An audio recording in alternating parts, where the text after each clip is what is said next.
think about this a little bit, all right? Because I expected physical damage ranged because they need a little bit more of that. Right. Only Sicilian being the ranged hero, but they went on for an X-Borg. So Sicilian is going to be open in a lot of these fights. They're going to rely on just who's going to be the front line. It's going to be that dive.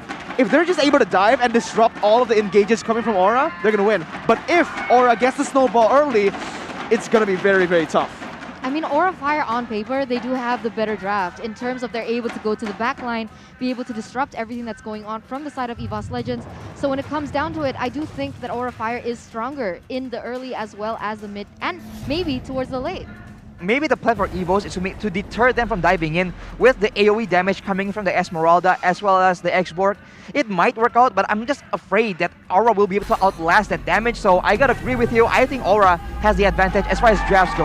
Well, it's time to jump straight into the land of Dawn, ladies and gentlemen, for the first game of Leg 2, Aura versus Evos.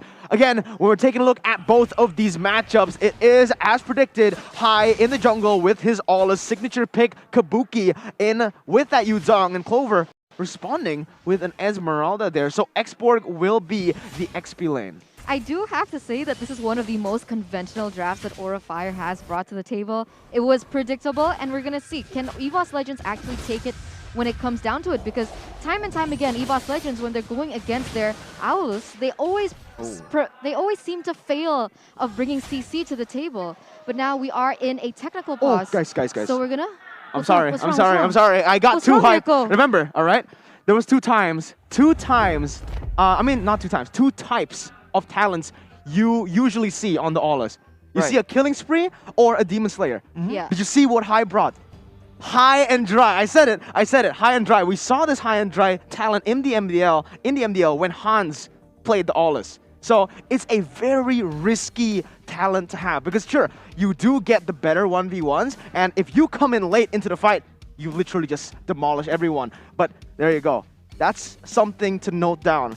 That's the playstyle that Aura Fire wants to go for this game. So what you're saying is it actually gives benefits when they're in a 1v1 situation, right? So that also opens a possibility for Aura to perhaps go for a split push if they really want to. So again, just showing yet again the flexibility of Aura, and on top of that, the flexibility of this Aulus pick as well. 3 different emblems. That's a bit, a bit unique. I think surprising for MPL, right? But if they want to go for that split push type of strategy, how is that going to work? I mean, the Natalia is in the hands of Evos Legends, so when it comes down to it, Natalia is gonna be having the better map vision. I think there's just, again, it will just come down to how they execute it, right? Obviously, how the game is going will determine whether or not they even go for that split push. So if we think that Aura is going to mimic what Rebellion was doing, they're going to just go for those team fights. And as Rico mentioned, if Haya is just left alone, finally at the end of the fight, he's just going to demolish everyone. So that is a very specific situation that he needs to try and find. So we'll see if he actually gets to get full value out of that emblem. We also need to understand that also Rafflela is one of the big counters towards this Natalia, adding a little bit more sustain and also opening up the map really well with her first ability. Facehugger now caught in a bad situation. First, jumps in onto Facehugger, still able to flicker away as Rek was positioning really well to get that flicker. But man, really good plays from both of the teams so far. Evos with the proactive movements. Yeah, Evos Legends are really playing aggressive and even forcing these resources, baiting them out from the side of Aura Fire. We're going to see, Natalia for the moment hasn't been roaming as much as I expected, knowing that the turtle will spawn soon. So I really do expect some more aggressive movements coming in from Evos Legends, and we'll see how it will work, because for the moment, I don't think he's popped off yet, but we'll see.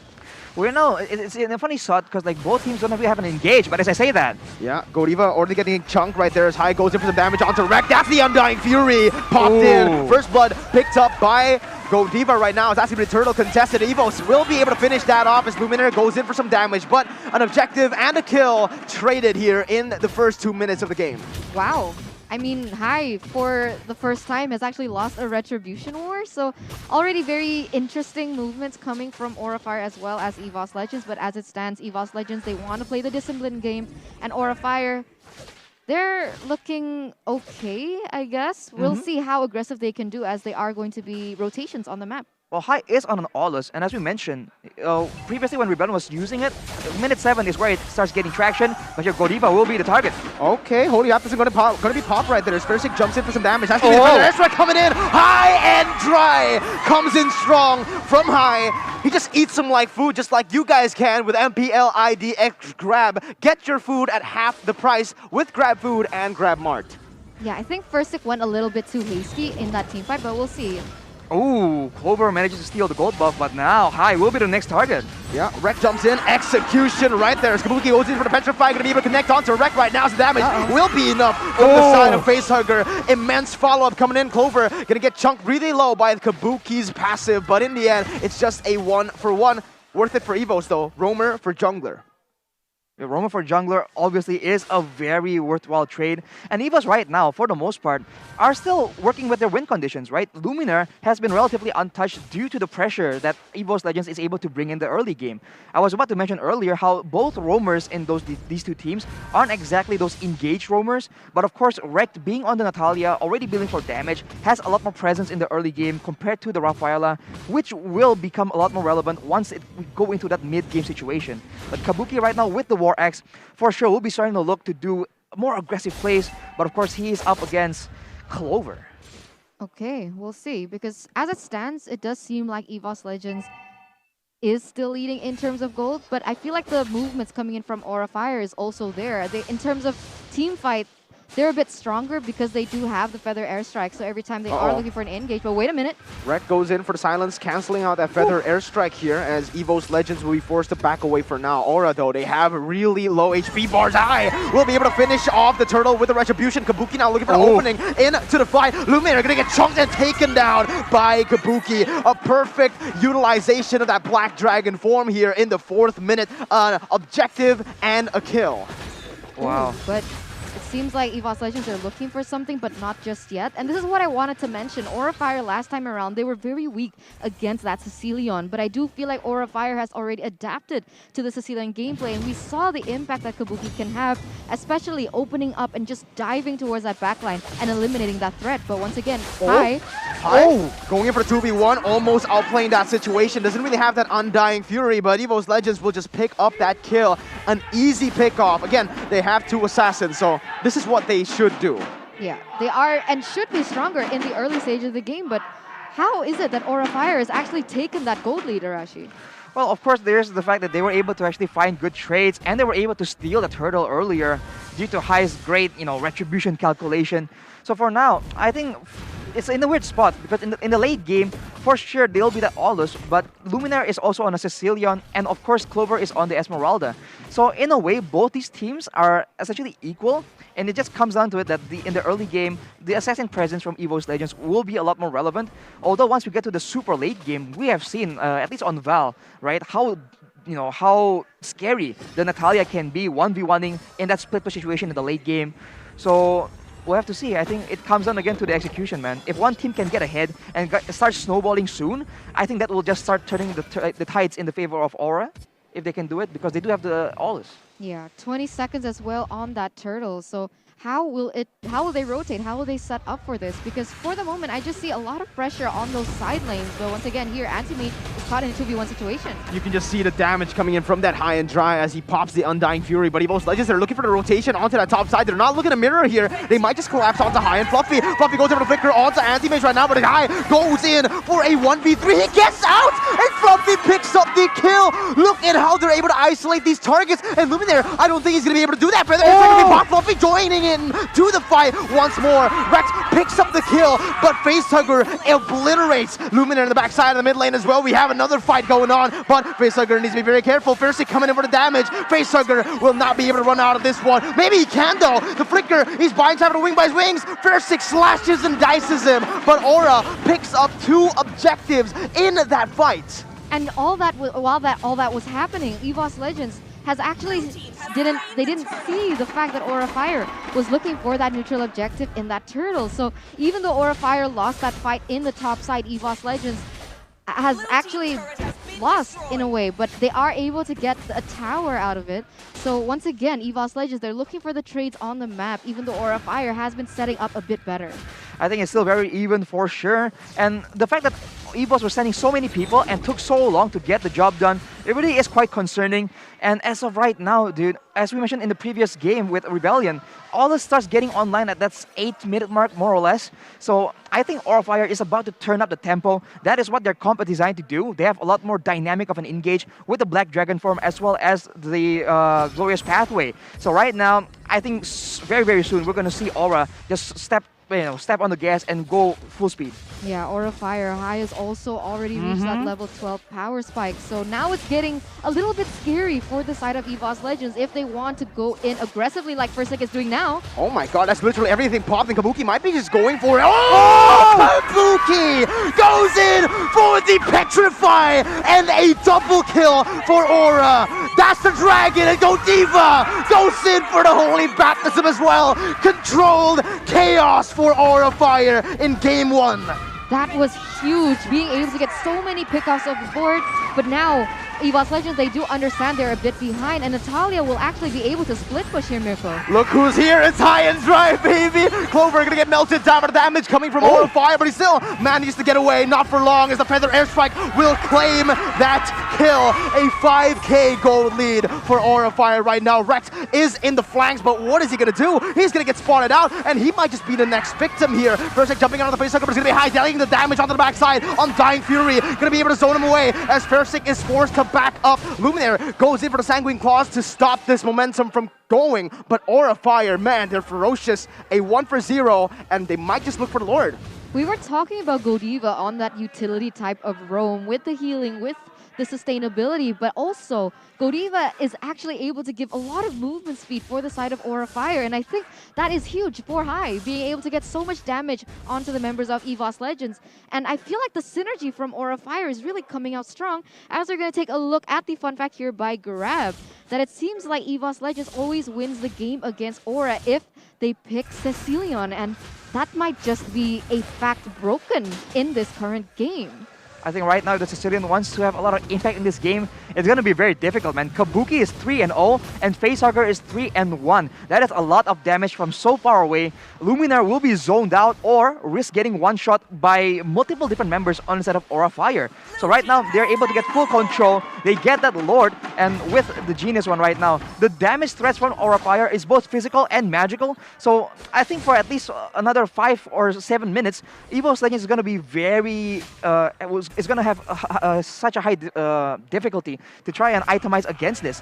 We take a look now at the item builds for Aura Fire. Facehugger has the Lightning Truncheon as well, so the burst damage onto Wrecked, Fairsick, or Luminar will be insane. Luminar himself already has a Lightning Truncheon as well, but he will be outranged, and that is something that's quite significant. Fluffy with the Dominance Ice will be able to reduce the healing from every one of the members from Evos Legends, but now he goes in. Wow, in a 1v3, he's still able to survive. He pops the Glorious Pathway to bring his friends back, but it's all just a bait. That's going to be the 3-wave setup pushed in for the side of Aura Fire. Wreck is able to clear out that top side, though. Clover now trying to buy a little bit more time in towards that top side of the map, pushing and baiting away the Lord. Now as Anti-Mage jumps in, not going to be able to deal any damage. A bad impact as well. Kabuki goes in for the Petrify onto Fairsick, and the damage will not be enough to take him down. Evos Legends have lost the base turret. Godiva going to get pulled back with the Sanguine Claws. Anti-Mage burning him down as Clover jumps in for some damage, but it's going to be High, zoning him away. Wreck now going for the Execute. Will be able to get that, but it's going to be him traded back into the game. Clover goes in for the Falling Sun. We're on the backside, but High goes in again.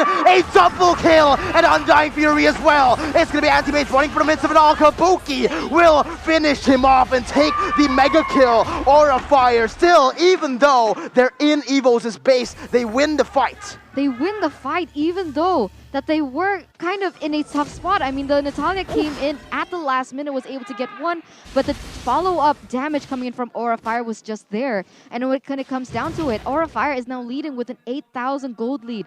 Only 2 towers left from the side of Evos Legends, as we're going to take a look at the instant replay here, presented to you by the Samsung Galaxy A53 5G.